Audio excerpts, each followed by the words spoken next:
সোনামণিরা, আমি চলে এসেছি আজ আরও একটি মজাদার গল্প নিয়ে। লম্বকর্ণ শিশু।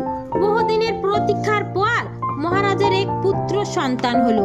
রাজা খুব খুশি, কিন্তু রাজা দেখেন সন্তানটির কান দুটি শরীরের তুলনায় অনেক লম্বা। রাজা চিন্তায় পড়লেন, কারুর সামনে সন্তানকে আনতেন না, কিন্তু মুন্ডনের সময় যখন নাপিত এলো, রাজা বললেন, দেখো হে বাপু, আমার ছেলের কান দুটি লম্বা। এ কথা বাইরে যদি কেউ জানতে পারে, তোমার মুন্ডচ্ছেদ করব। তাহলে নাপিত বলল, মহারাজ, একদিন না একদিন তো সবাই জানবেই, তাই আমি বলি আমাকে বিশ্বাস করুন, সব ঠিক করে দেব।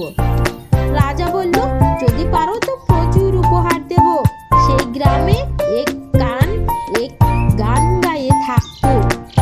সে ঢোল বাজিয়ে গান গেয়ে পয়সা উপার্জন করত। নাপিত তাকে সব বলেই একটি গান করতে বলল। পরদিন থেকে সে গায়ে ঢোল বাজিয়ে গাইতে লাগলো, রাজার আমার দরাজ পরাণ, রাজার ছেলের লম্বা কান। প্রথমে সকলে হতবাক হলো, রাজাও শুনে ক্রুদ্ধ হলেন, কিন্তু আস্তে আস্তে সকলের কানে সে কথা শুয়ে গেল। পরে যখন তার রাজার সন্তানের কান সত্যি সত্যি লম্বা দেখলো, কেউ আর উপহাস করলো না। রাজাও খুশি হয়ে নাপিতকে প্রচুর উপহার দিলেন।